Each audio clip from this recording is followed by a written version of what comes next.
Heavy metal and their antagonist. तो सबसे पहले बात करेंगे हम हैवी मेटल्स की। हैवी मेटल क्या होते हैं? Any metallic element that are dense और show toxicity at low concentration are known as heavy metal. कोई भी ऐसा मेटेलिक एलिमेंट जो डेंस हो और बहुत लो कंसंट्रेशन पे टॉक्सिसिटी शो करे उसे हम हैवी मेटल बोलते हैं। काफ़ी सारे एग्जांपल्स हैं हमारे पास हैवी मेटल्स के, जैसे mercury, silver, gold, antimony, cobalt, निकल एक्सेट्रा। ये काफ़ी सारे हैवी मेटल्स हैं। अगर इनकी कंसंट्रेशन हमारी बॉडी में ज़्यादा हो जाए तो ये टॉक्सिसिटी कोज करते हैं, और उसी टॉक्सिसिटी को या इनकी जो एक्शन है, इनकी टॉक्सिक इफेक्ट है, उनको एंटागोनाइज करने के लिए जो एजेंट्स हम यूज़ करते हैं उन्हें हम कहते हैं एंटागोनिस्ट। और जब इनकी पॉइजनिंग हो जाती है तो हम बहुत सारे एजेंट्स देते हैं और उनको हम एंटीडोट भी बोलते हैं। तो ये एंटीडोट हैं जो ये कैसे काम करते हैं? ये एक्ट करते हैं by making complex with heavy metals. जो एंटीडोट है वो मेटल के साथ कंबाइन होगा और एक कॉम्प्लेक्स फॉर्म करेगा। ये कॉम्प्लेक्स नॉन टॉक्सिक भी हो सकता है और लेस टॉक्सिक भी हो सकता है, और जो कि बाद में फिर हमारी बॉडी से एक्सक्रीट आउट हो जाएगा। अब जो एंटीडोट हम दे रहे हैं उसकी कुछ प्रॉपर्टीज़ होनी चाहिए ताकि वो अपना एक्शन इफ़ेक्टिवली करे और कोई भी टॉक्सिसिटी कोज ना करे हमारी बॉडी में। जो भी कॉम्प्लेक्स बनता है मेटल और एंटीडोट की कंबाइन होने के बाद, वो एक तो नॉन टॉक्सिक होना चाहिए। अगर वो नॉन टॉक्सिक कॉम्प्लेक्स नहीं बनाएंगे एंटीडोट, तो जो एंटीडोट है वो क्लिनिकली यूज़फुल नहीं होगा। और जो एंटीडोट है उसकी एफिनिटी टॉक्सिक मेटल की तरफ हाई होनी चाहिए एज़ कम्पेयर टू कैल्शियम, क्योंकि अगर वो टॉक्सिक मेटल के साथ कम अटैच होगा तो वो उनको रिमूव नहीं कर पाएगा बॉडी से। क्योंकि जो हमारा कैल्शियम है वो बहुत रेडली अवेलेबल होता है प्लाज्मा में भी और एक्स्ट्रा सेलुलर फ्लूइड में भी, इसलिए उसकी एफिनिटी टॉक्सिक मेटल की तरफ ज़्यादा होनी चाहिए। उसके बाद जो एक एंटीडोट के अंदर और क्या प्रॉपर्टी होनी चाहिए वो ये है कि उसकी एफिनिटी दूसरे बॉडी के लाइगेंड के कंपेयर में भी ज़्यादा होनी चाहिए फॉर द टॉक्सिक मेटल्स, क्योंकि हमारी बॉडी में भी बहुत सारे लाइगेंड्स, कोई मॉलिक्यूल्स ऐसे प्रेजेंट है जो टॉक्सिक मेटल के साथ कंबाइन हो जाते हैं। इसलिए जो एंटीडोट है उनकी एफिनिटी उन मॉलिक्यूल से ज़्यादा होनी चाहिए ताकि वो टॉक्सिक मेटल के साथ सबसे पहले कंबाइन होके उसको बाहर बॉडी से निकाल सके। उसके बाद है डिस्ट्रीब्यूशन। जो भी हम कोई भी एंटीडोट ले रहे हैं उसका डिस्ट्रीब्यूशन भी मेटल की तरह ही होना चाहिए, ताकि जितना मतलब जहाँ जहाँ पर मेटल जा सकता है, जैसे कि किसी टिश्यू में, किसी पर्टिकुलर जगह में हमारी बॉडी में जिन साइड पे मतलब मेटल जा सकता है वहाँ पे हमारा एंटीडोट भी जाए, उसकी ऐसी प्रॉपर्टी होनी चाहिए ताकि वो फिर अपना काम इफ़ेक्टिवली कर सके। अदरवाइज़ वो पॉइजनिंग को इफ़ेक्टिवली ट्रीट नहीं कर पाएगा अगर उसका डिस्ट्रीब्यूशन मेटल जैसा नहीं होगा। और साथ के साथ जो कॉम्प्लेक्स बनाता है एंटीडोट वो वाटर सोल्यूबल होने चाहिए ताकि वो यूरिन में से ईजिली बाहर एक्सक्रीट आउट हो जाए। उसके बाद है यूज़फुल एजेंट्स। कुछ बहुत सारे ऐसे यूज़फुल एजेंट्स हैं जो एंटीडोट की तरह हम यूज़ करते हैं, जैसे कि बाल का दूसरा नाम है डाइमर कैप्रोल। उसके बाद है dimercaptosuccinic acid, disodium edetate, calcium disodium edetate, penicillamine, desferrioxamine etcetera. सबसे पहले हम बात करेंगे बाल की। बाल का दूसरा नाम है डाइमर कैप्रोल और इसकी फुल फॉर्म है ब्रिटिश एंटील्यूसाइड। ये ऑयली और पंजेंट स्मेलिक सब्सटेंस है। ये काफ़ी विस्कस लिक्विड होता है और ये जब वर्ल्ड वार सेकेंड था उस दौरान डेवलप हुआ था, और ये एज ए एंटीडोट यूज़ करते हैं हम ल्यूवोसाइड गैस।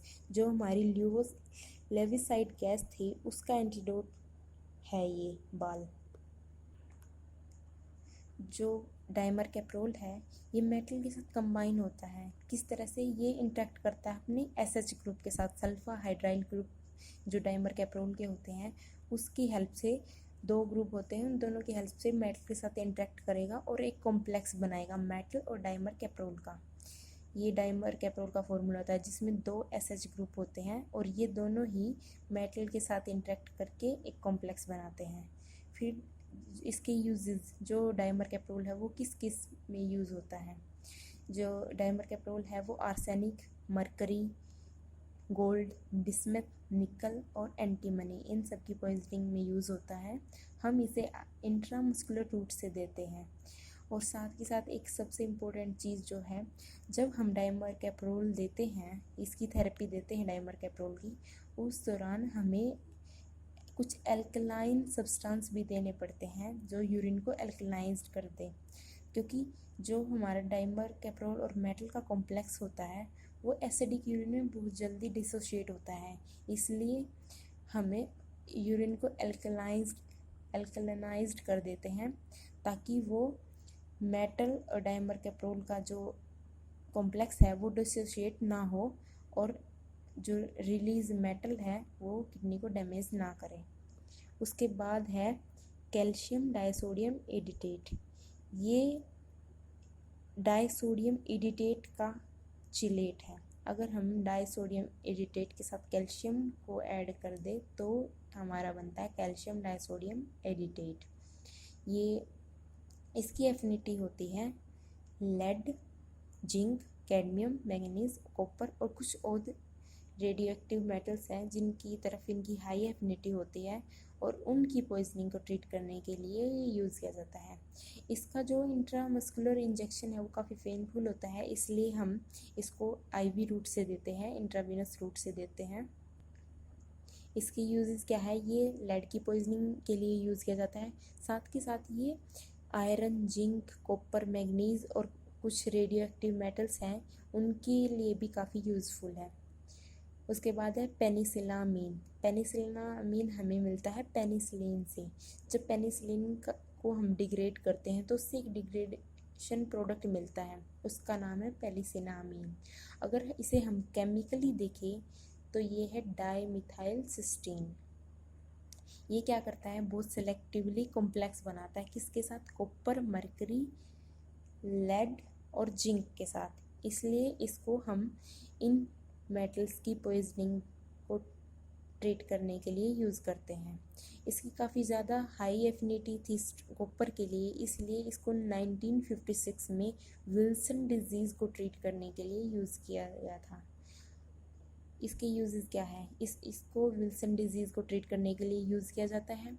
कॉपर, मरकरी और लेड की पॉइजनिंग में भी यूज़ किया जाता है इसको, और इसको सिस्टीन यूरिया और सिस्टीन स्टोन्स को ट्रीट करने के लिए भी यूज़ किया जाता है।